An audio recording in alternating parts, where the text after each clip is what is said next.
নবী করিম সাল্লাল্লাহু আলাইহি ওয়াসাল্লামের মক্কা থেকে মদিনায় হিজরত।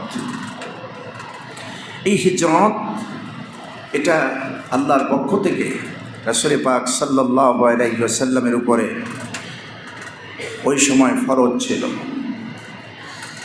নানাবিধ কারণে আল্লাহ পাকের নির্দেশে হুজুর সাল্লাল্লাহু আলাইহি ওয়াসাল্লামের দ্বীনের প্রয়োজনে, দ্বীনের হাজতে মক্কা থেকে যখন মদিনায় যান, এই গমন, এই যাত্রা, এই ত্যাগকে আরবিতে হিজরত বলা হয়। এই হিজরত হচ্ছে ত্যাগ করা। হিজরত হচ্ছে দেশ থেকে দেশান্তরিত হওয়া। হিজরত হচ্ছে অন্য জায়গায় চলে যাওয়া। ইসলামের প্রয়োজনে, দ্বীনের প্রয়োজনে আল্লাহ পাকের হাবিবকে আল্লাহ পাক নিয়েছেন মক্কা থেকে মদিনাতুল মুনাওয়ারায়। নবীজি যখন মদিনায় গেলেন তখন ওই মদিনা ছিল না, তখন ছিল কি? ইয়াসরিব। রাসূল সাল্লাল্লাহু আলাইহি ওয়াসাল্লাম গেলেন আর ঘোষণা করলেন মদিনাতুল মুনাওয়ারা। এটা আর ইয়াসরিব নেই, এটা আজ থেকে মদিনাতুল মুনাওয়ারা। সম্মানিত ভাইরা, মক্কায় 13টি বছর হুজুর কাটালেন, দুর্বিষহ জীবন যাপন করেছেন। কোনো একটি মুহূর্ত, কোনো একটি সময় হুজুর সাল্লাল্লাহু আলাইহি ওয়াসাল্লামকে কাফের বেঈমানেরা, মক্কার কুরাইশ পৌত্তলিকেরা শান্তিতে স্বস্তিতে থাকতে দেয়নি। হুজুর সাল্লাল্লাহু আলাইহি ওয়াসাল্লামের অপরাধ ছিল, কাফেরদের কাছে একটাই অপরাধ, তাদের তাগুতি শক্তি থেকে ফিরে এসে এক আল্লাহর সামনে মাথা নত করা, তাদের বানানো মূর্তি পূজার থেকে তাদের বানানো মূর্তি পূজা পরিত্যাগ করে ইসলামে ধাবিত হওয়া, এক আল্লাহর সামনে মাথা নত করা, আল্লাহর সামনে সেজদা দেওয়া। সম্মানিত ভাইরা, প্রথম 3 বছর গোপনে দাওয়াত দিলেন মক্কায়। তারপরের 2 বছর যত মিথ্যা অভিযোগ হুজুর সাল্লাল্লাহু আলাইহি ওয়াসাল্লামের সম্পর্কে মিথ্যা বানোয়ার তথ্য ছড়াতে লাগলো কাফের বেঈমানেরা। বিশেষ করে আবু জাহাল, আবু লাহাবের স্ত্রী, আবু সুফিয়ান, উতবা, সাইবা, এসব লোকগুলি। এরপরে বাকি 5 বছর রাসূল সাল্লাল্লাহু আলাইহি ওয়াসাল্লামের উপরে জুলুম, নির্যাতন, পাথরের আঘাত, চলতি পথে কাটা বিছিয়ে রাখা, ঝোপঝাপে লুকিয়ে থাকা, তরবারি দিয়ে আঘাত করা, নারী ভুঁড়ি, উটের নারী ভুঁড়ি, এমনকি বর্জ্য পর্যন্ত হুজুর সাল্লাল্লাহু আলাইহি ওয়াসাল্লামের সেজদা অবস্থায় ঘাড়ের উপরে চাপিয়ে দেওয়া, হুজুর সাল্লাল্লাহু আলাইহি ওয়াসাল্লামকে মারধর করা। বাইতুল্লাহ বসে আছেন, বাইতুল্লাহর শিয়রে কাফের বেঈমানেরা নতুন কাপড় দিয়ে হুজুর সাল্লাল্লাহু আলাইহি ওয়াসাল্লামের গলা ওপর পেঁচিয়ে এমন জোরে টান দিয়েছে, হুজুর সাল্লাল্লাহু আলাইহি ওয়াসাল্লামের চোখ মোবারক উপড়ে পড়ে যেতে চেয়েছে। এতটা কঠিন অবস্থা মক্কায়, শ্বাস নিতে পারছেন না রাসূল পাক সাল্লাল্লাহু আলাইহি ওয়াসাল্লাম। 5 বছর শুধু নির্যাতন, দ্বীনের পয়গাম পৌঁছান কেন, তায়েফে নির্যাতন, সব জায়গাতে, মক্কার অদূরে, মক্কার কাছে, মক্কার নিকটে, সব জায়গায় এভাবে চলতে লাগলো 5 বছর।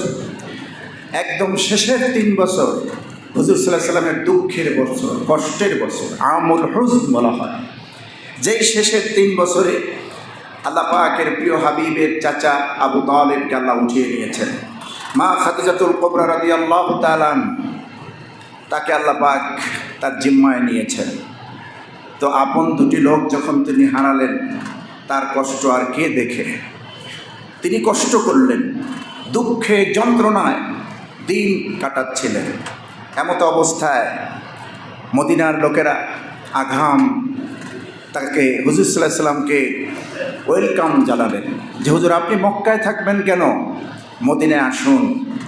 মদিনা আপনার জন্য অসংখ্য আপনার ভক্তরা, আপনার উম্মতেরা পাগল পারা হয়ে আছে, এখানে আপনাকে সাদরে গ্রহণ করবে, মক্কায় আপনি থাকবেন না। হিজরতের কিছুকাল আগের থেকেই সাহাবায়ে কেরাম, তাদের উপরেও তো নির্যাতন হয়েছিল, তারা আস্তে আস্তে করে হিজরত করেছেন। কয়েকজন সাহাবী শুধুমাত্র ছিল, সাইয়েদনা আবু বকর সিদ্দিক রাদিয়াল্লাহু তাআলা, হযরত আলী রাদিয়াল্লাহু তাআলা সহ এরা হুজুর তো আবু বকরকে সঙ্গে নিলেন হিজরতের রাতে। হুজুর সাল্লাল্লাহু আলাইহি ওয়াসাল্লামের দাওয়াতের হিকমা ছিল, মানুষকে তিনি কষ্ট দিতেন না, কারো উপরে দিন চাপিয়ে দিতেন না, আল্লাহর বিধান কারো উপরে চাপিয়ে দিতেন না, বরং আল্লাহ পাকের দিন প্রচারের ক্ষেত্রে তিনি ছিলেন হিকমতওয়ালা। তার থেকে বড় হিকমত কেউ অবলম্বন করেননি। উত্তম ব্যবহার দিয়ে মানুষের সঙ্গে কথা বলেছেন। কাফেরেরা গালি দিয়েছেন, হুজুর সাল্লাল্লাহু আলাইহি ওয়াসাল্লাম উত্তম ব্যবহার দিয়ে সেই গালির জবাব দিয়েছেন।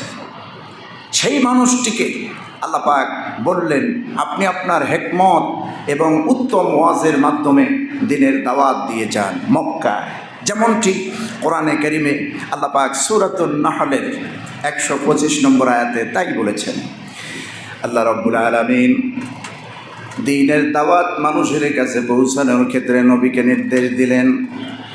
আল্লাহ পাক বলছেন, হাবিব উদউ ইলা সাবিলি রাব্বিকা বিল হিকমাতি ওয়াল মাউইজাতিল হাসানা ওয়াজাদিলহুম বিল্লাতী হিয়া আহসান ইন্না রাব্বাকা হুয়া আ'লাম هو أعلم بمن ضل عن سبيله وهو أعلم بالمهتدين।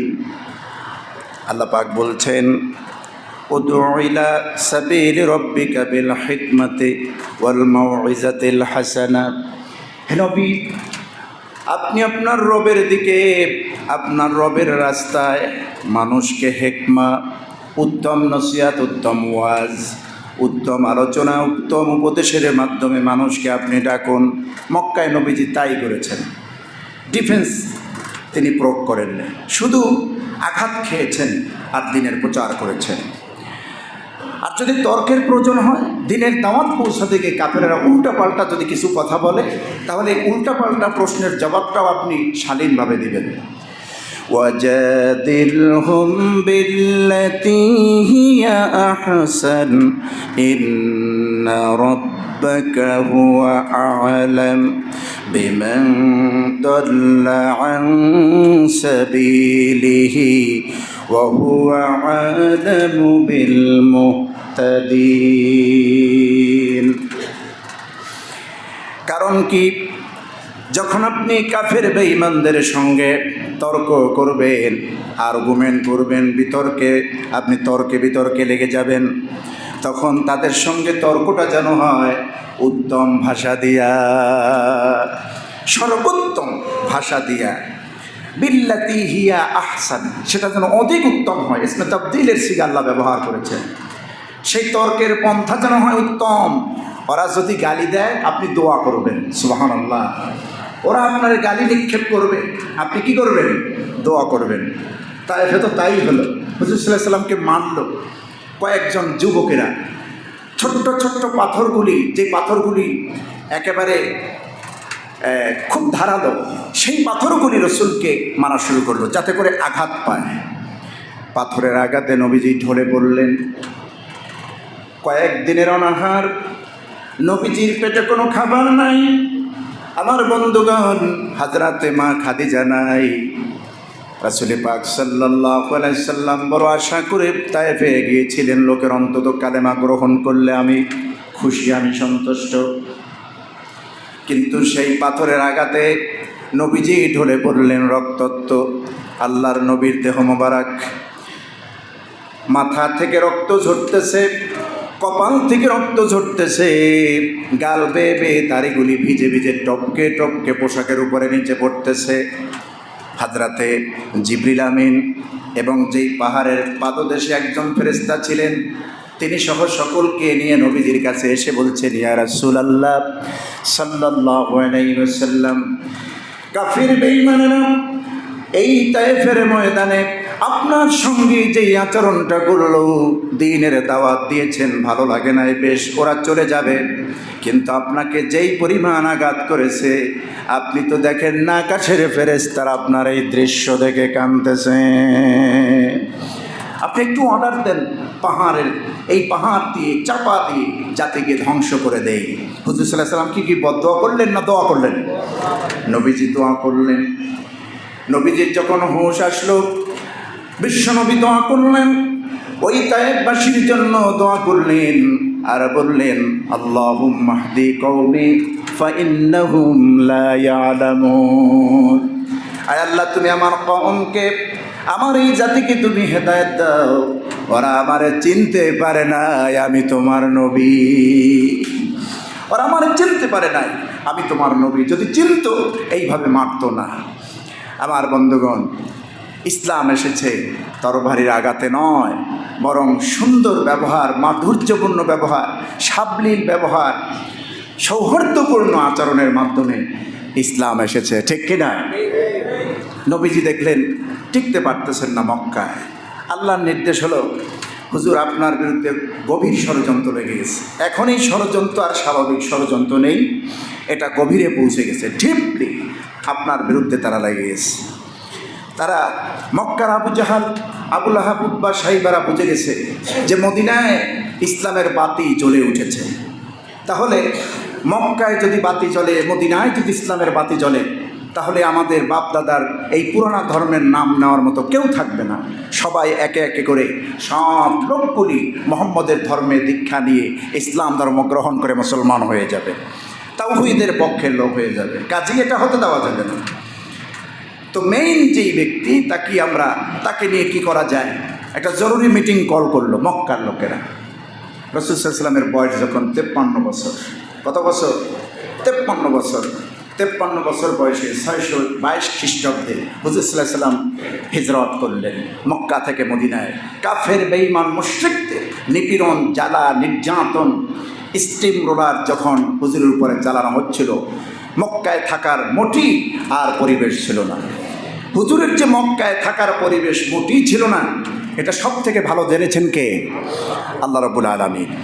আমার বন্ধুগণ, আল্লাহ রাব্বুল আলামিন কাফেরদের সেই দারুণ নদওয়ার ভেতরে গোপন বৈঠক, তারা সেখানে কি নিয়ে আলোচনা করেছে, কি সিদ্ধান্ত হয়েছে, পৃথিবীর কোনো মানুষ জানেন না, কিন্তু আল্লাহ রাব্বুল আলামিন জানেন। আল্লাহ রাব্বুল আলামিন সূরাতুল আনফালের ভেতরে 30 নম্বর আয়াতে আল্লাহ পাক সেই তথ্য দিয়ে দিলেন। তার রসুলকে জানায় দিয়েছেন, হুজুর আপনি আর মক্কায় থাকতে পারবেন না, মক্কা আপনার জন্য নিরাপদ নয়। শুনুন তাহলে কি সিদ্ধান্ত হয়েছে। আল্লাহ পাক বলেন, وَإِذْ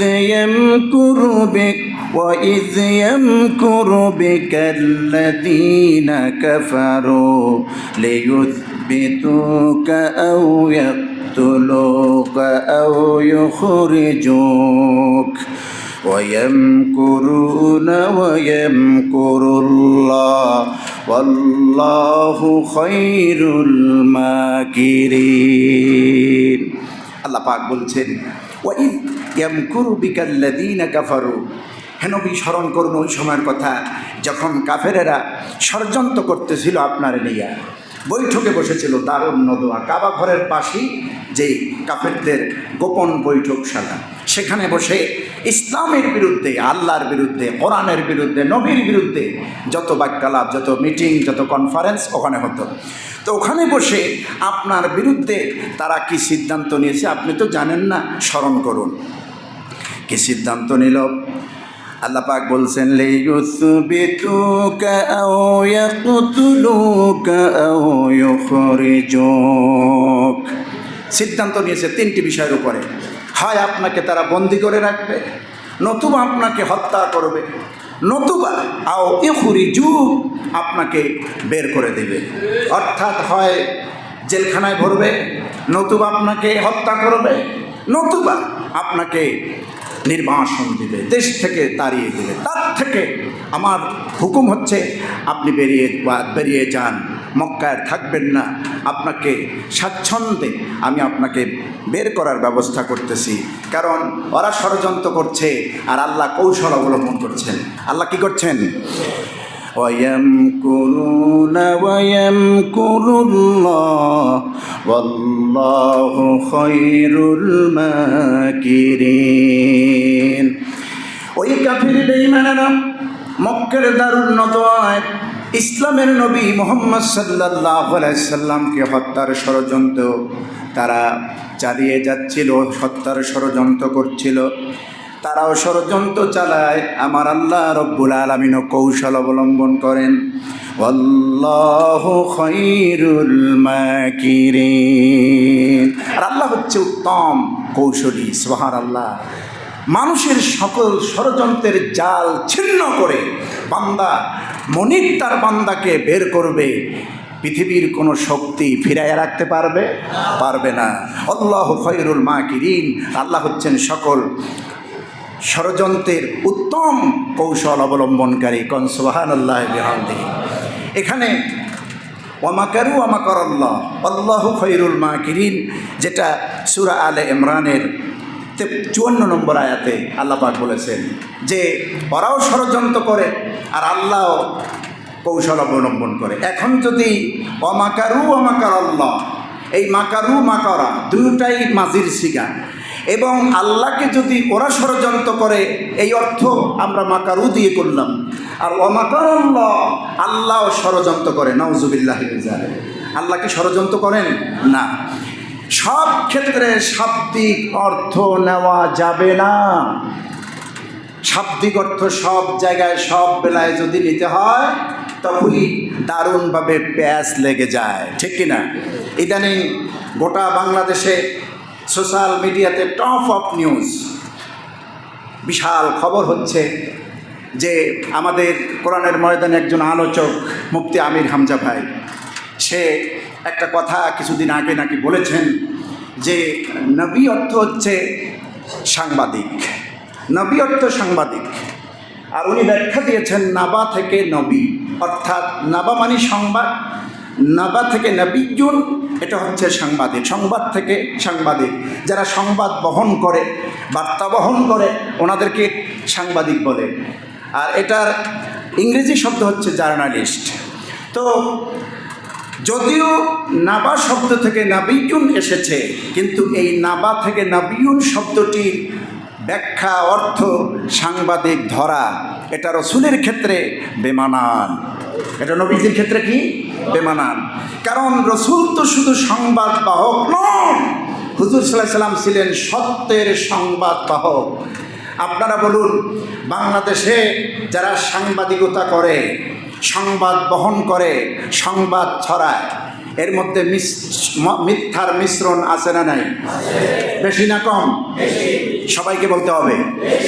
আমাদের দেশের প্রিন্টিং মিডিয়া, তারপরে নিউজ মিডিয়া, তারপরে যত মিডিয়া সিস্টেম আছে, এদের নিউজের মধ্যে মিথ্যাই বেশি। শুধু আমাদের দেশে না, সারা পৃথিবীতে, ঠিক কিনা? তাহলে সাংবাদিক, সাধারণ সাংবাদিকের ক্ষেত্রে আমার নবীর সাথে তুলনা দেওয়া এক ধরনের নবীর শানের সঙ্গে বেয়াদবি ছাড়া আর কিছুই না। আমরা সব কিছু ছাড়ি, কিন্তু নবীর শানে কেউ বেয়াদবি করবে, এই কথার যদি প্রতিবাদ না করি তাহলে তো আমার ইমান নিয়েই টানাটানি। যদিও আমির হামজা ভাই, মুফতি আমির হামজা ভাই একদম সহজ সরল মানুষ, একদম সাদাসিধা। যারা আপনারা দেখছেন, কথা বলছেন, তারা বুঝবেন। হয়তোবা উনি এ বিষয়ে আল্লাহর কাছে তওবা করবেন, মানুষের কাছে উনি ক্ষমা চাইবেন। এই জাতীয় কথা থেকে আল্লাহ ওনার জবানকে হেফাজত করুন, আমাদের জবানকেও হেফাজত করুন। কথা বলতে হবে খুব সাবধানে, ঠিক কিনা? এই যে ব্যাখ্যা দিলাম, ওয়ামাকারু ওয়ামাকারাল্লাহ, আপনি যত আলেম নিয়ে আসেন, এই মাকারু শব্দের অর্থ হলো ষড়যন্ত্র। এখন অমাকারু এটা হলো জমার সিগা, মাটির সিগা। সিগা তো আপনারা বুঝবেন না, এটা মিজানের পরিভাষা, যে তারা ষড়যন্ত্র করতেছে। তাহলে কাফেররা ষড়যন্ত্র করতেছে, ওয়ামাকারাল্লাহ। শাব্দিক অর্থ যদি আমরা গ্রহণ করি তাহলে আল্লাহও ষড়যন্ত্র করতেছে। নাউজুবিল্লাহ। আল্লাহ কি ষড়যন্ত্র করেন? আল্লাহ কি করেন?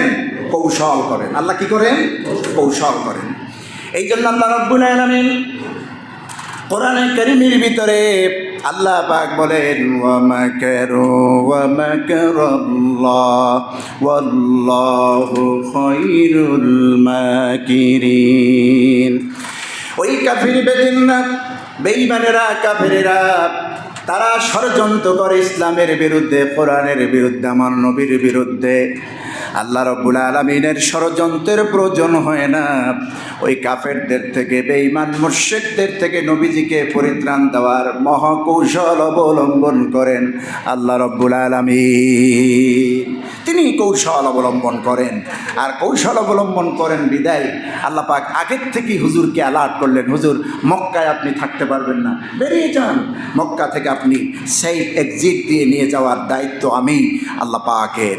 কীভাবে সেফ এক্সিট দিলেন দেখুন। আল্লাহ পাকের হাবিবকে জানানো হলো, আপনি রাতের মধ্যেই বেরিয়ে পড়ুন। এই তথ্য জানিয়েছেন জিবরিল আমিন। কে জানালেন? জিবরিল আমিন। জিবরিল আমিন চলে আসলেন নবীর ঘরে।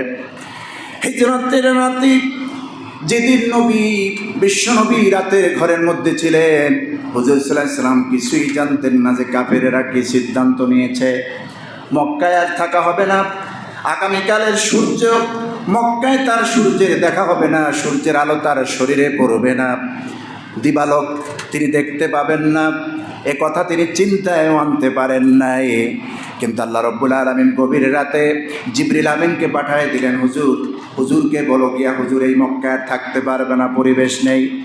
হযরত জিবরিল আমিন গভীর রাতে চলে এসেছেন, বিশ্বনবীকে সালাম বললেন।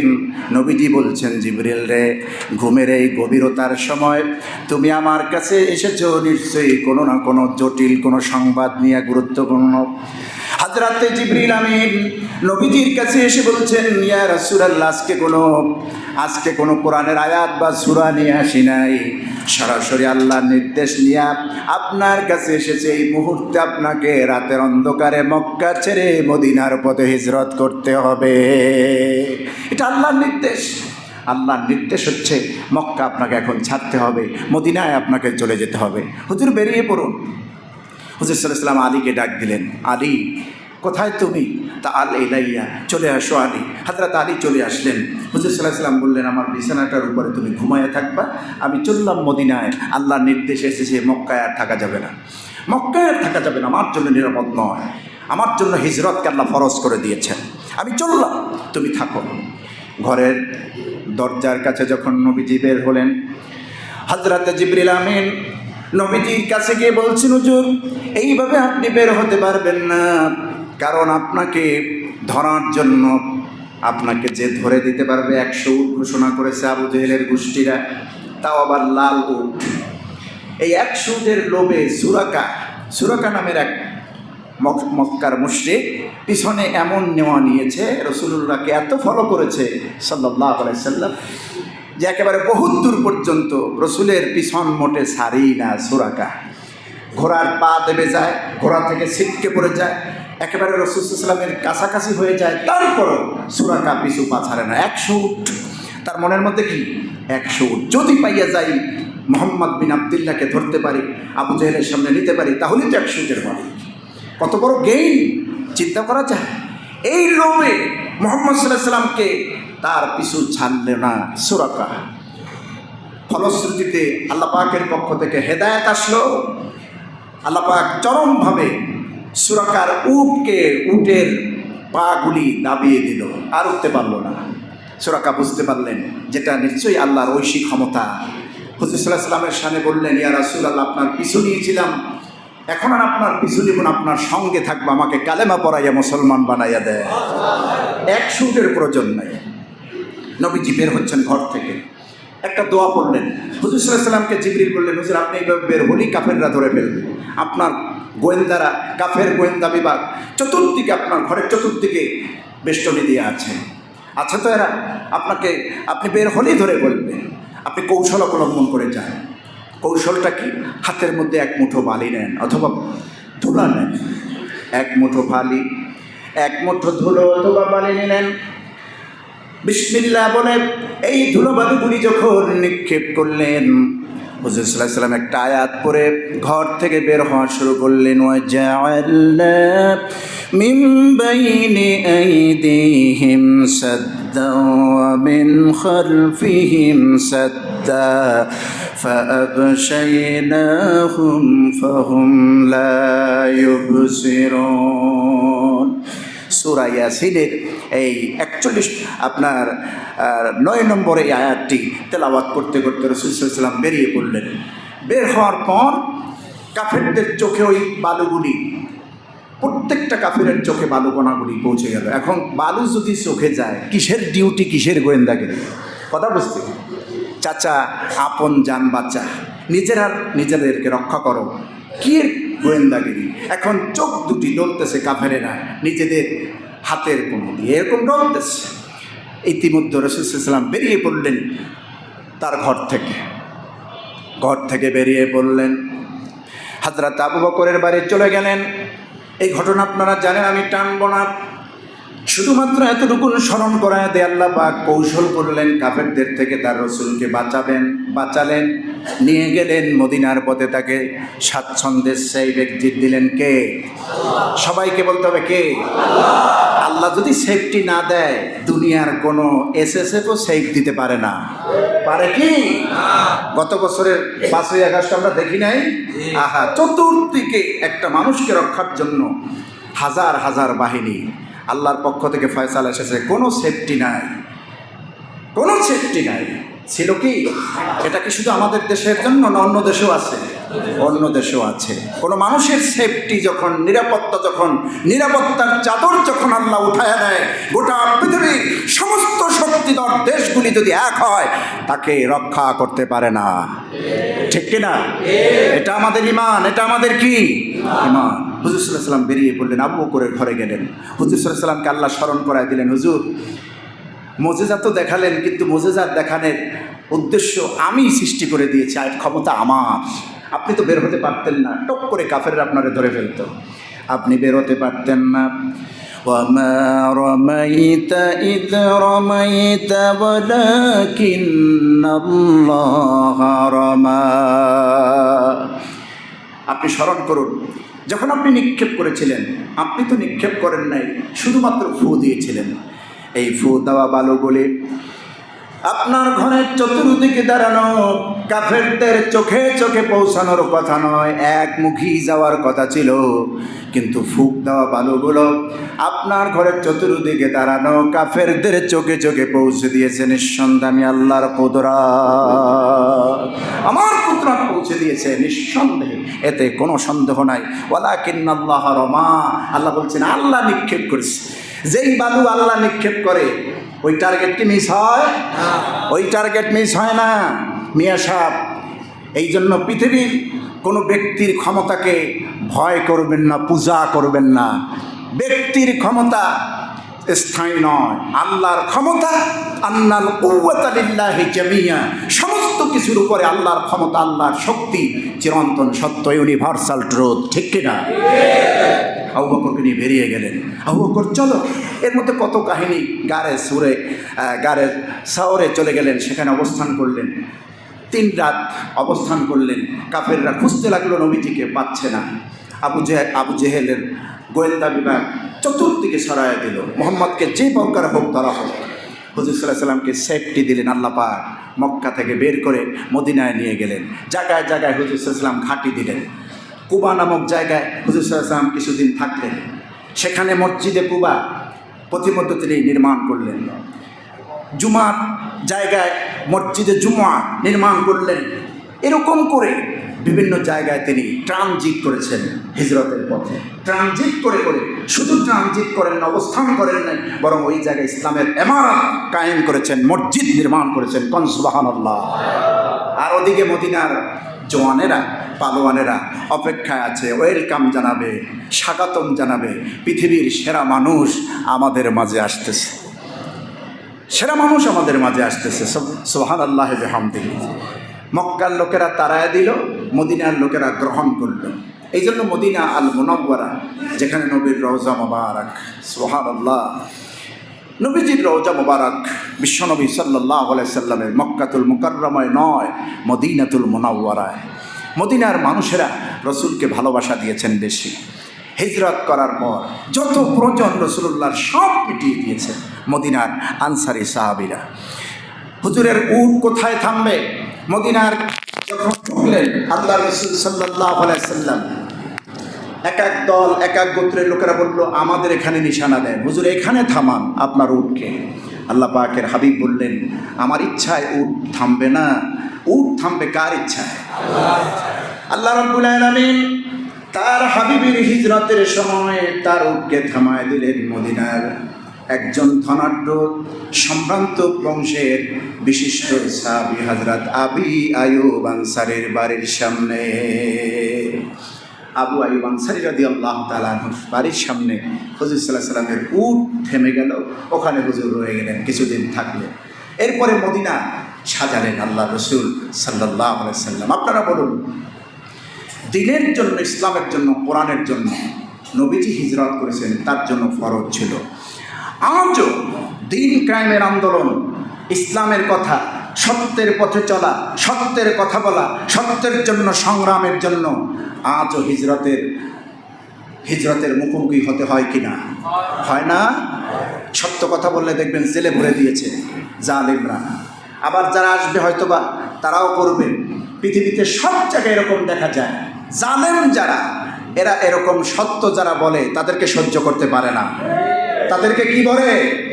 তাদেরকে জেলে ভরে নেয়, তাদেরকে নির্যাতন করে, মিথ্যা হামলা, মিথ্যা মামলা দিয়ে ফাঁসির মঞ্চ দেয়, ফাঁসিতে ঝুলাইয়া দেয়।